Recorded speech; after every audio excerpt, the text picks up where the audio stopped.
Parole de Dieu quotidienne. En pratique, observer les commandements devrait être lié à la mise en pratique de la vérité. Tout en observant les commandements, il faut pratiquer la vérité. En pratiquant la vérité, quelqu'un ne doit pas violer les principes des commandements ni aller contre les commandements. Tu dois faire tout ce que Dieu exige de toi. Observer les commandements et pratiquer la vérité est interconnecté, pas contradictoire. Plus tu pratiques la vérité, plus tu deviens capable d'observer l'essence des commandements. Plus tu pratiques la vérité, plus tu comprendras la parole de Dieu telle qu'elle est exprimée dans les commandements. Pratiquer la vérité et observer les commandements ne sont pas des actions contradictoires. Elles sont interconnectées. Au début, ce n'est qu'après qu'il a observé les commandements que l'homme a pu pratiquer la vérité et atteindre à l'éclairage du Saint-Esprit. Mais telle n'est pas l'intention originelle de Dieu. Dieu exige que tu adores Dieu avec ton cœur, pas seulement que tu te comportes bien. Cependant, tu dois observer les commandements, au moins superficiellement. Graduellement, grâce à l'expérience, après avoir acquis une meilleure compréhension de Dieu, les gens cesseront de se rebeller contre Dieu et de lui résister, et n'auront plus aucun doute au sujet de son œuvre. C'est la seule façon pour les hommes de se conformer à l'essence des commandements. Par conséquent, simplement observer les commandements, sans pratiquer la vérité, est inefficace et ne constitue pas une véritable adoration de Dieu, car tu n'as pas encore atteint une vraie stature.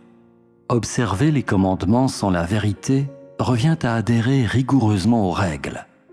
Ce faisant, les commandements deviendraient ta loi, ce qui ne t'aiderait pas à grandir dans la vie.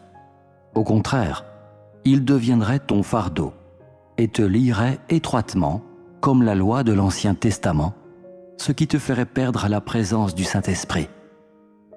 Par conséquent, ce n'est qu'en pratiquant la vérité que tu peux efficacement observer les commandements, et tu observes les commandements pour pratiquer la vérité. En observant les commandements, tu mettras encore plus de vérité en pratique, et en pratiquant la vérité, tu acquerras une compréhension encore plus profonde de ce que veulent vraiment dire les commandements.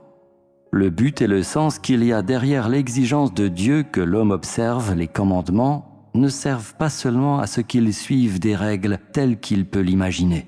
Cela concerne plutôt son entrée dans la vie. L'étendue de ta croissance dans la vie détermine le degré auquel tu seras capable d'observer les commandements. Bien que les commandements doivent être observés par l'homme, l'essence des commandements ne se manifeste que dans l'expérience de vie de l'homme.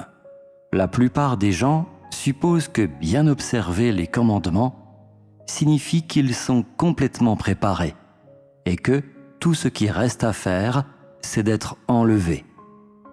Il s'agit là d'une sorte d'idée extravagante et non conforme à la volonté de Dieu. Ceux qui disent de telles choses n'ont pas envie de progresser et ils convoitent la chair. C'est un non-sens. Cela ne correspond pas à la réalité. Seulement pratiquer la vérité sans véritablement observer les commandements n'est pas la volonté de Dieu. Ceux qui font cela sont des estropiés, semblables à ceux qui ont perdu une jambe. Se limiter à observer les commandements comme on respecte des règles, mais sans posséder la vérité, ce n'est pas non plus être capable de satisfaire la volonté de Dieu. C'est comme ces personnes qui n'ont qu'un œil. Les gens qui font cela souffrent également d'une forme de handicap. On peut dire que si tu observes bien les commandements et acquiers une compréhension claire du Dieu concret, alors tu posséderas la vérité. De manière relative, tu auras acquis une stature réelle. Si tu pratiques la vérité que tu dois pratiquer, tu observeras aussi les commandements, et ces deux choses ne se contredisent pas. Pratiquer la vérité et observer les commandements sont deux systèmes, tous les deux étant des parties intégrantes de l'expérience de vie de quelqu'un. L'expérience de chacun devrait comprendre une intégration et non une division, du respect des commandements et de la pratique de la vérité. Cependant, il existe à la fois des différences et des liens entre ces deux choses.